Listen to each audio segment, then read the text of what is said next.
This channel, a systematic teaching, enables you to put an end to suffering and reincarnation. Please find the playlist of this series in the description. Mahayana Pure Land welcomes you. To Enlightenment 81. Amitabha's 48 Great Vows.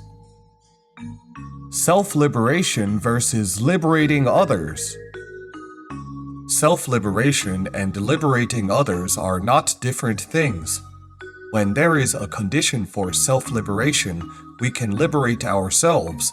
When there is a condition for liberating others, we should then help others towards the liberation path.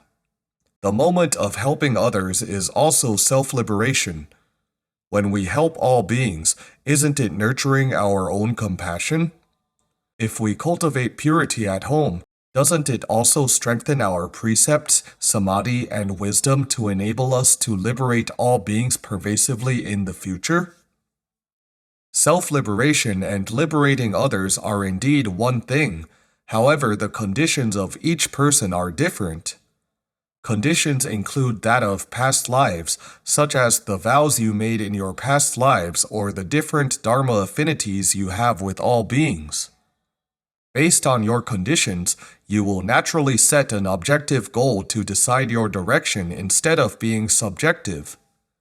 The conflict in the past I had between self-liberation and liberating others in me has been resolved. A genuine heart induces Buddha's inconceivable blessings. When I renounced my worldly home, I made vows to restore Buddhism to its original form as Buddha's education.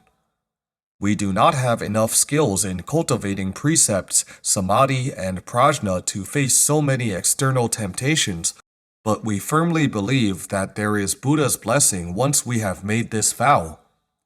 We have no fear and must undertake it. If we don't, who can we expect to undertake it? In this matter, we can only throw caution to the wind. We must have the spirit and courage to undertake it. The biggest fear is that we do not have a genuine heart. If you give rise to a genuine heart, you will notice inconceivable responses from Buddha's blessing. Even when we have a lot of karmic defilements, Buddha will manifest in all sorts of conditions to help us eradicate them. So if we take this path genuinely, the further we go, the more faith we will have. Our hearts will become more and more settled and we will see problems clearer and clearer. Let alone the reward of obtaining intelligence and wisdom from Dharma Dena, our wisdom will no doubt at all be revealed gradually. So to bring forth faith is to first bring forth our own faith. We can then influence others to have faith. When we have faith in ourselves, others will have faith. On March 23, 2012, I went to see senior laity Huang Jinshen, who was suffering from terminal cancer and had lost faith in his Sukhavati rebirth. He said to me with a sad face, "I don't know whether I can be reborn or not." I encouraged him without any special words. I just said, "Senior laity Huang, you must have faith. You definitely will be reborn. Amitabha will surely escort you at the end of your life. This is the vow he made, so your rebirth is definite. You must have faith. Do not have any doubt." The words I said were not much, yet he felt very confident upon hearing it. Why did he have confidence? Because when I said these words, I was full of faith. My full faith brought forth his confidence. If one does not have confidence, his speaking would be weak, as if it was tentative.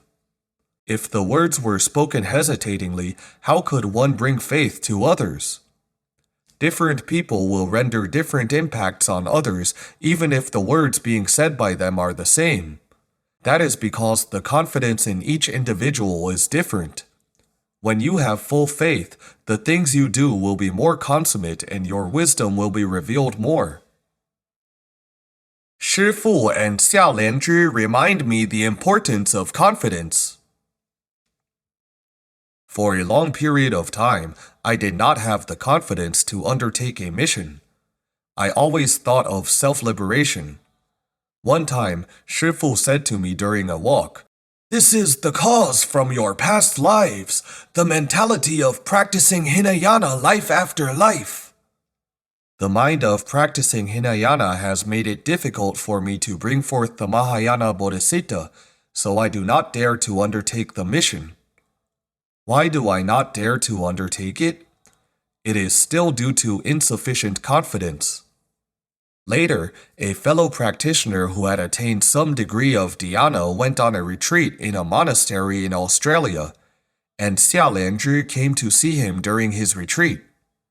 Of course, laity Xia Lianzhi, without a doubt, came from Sukhavati. Xia Lianzhi said to him, "Remind Dr. Zhong he must have confidence."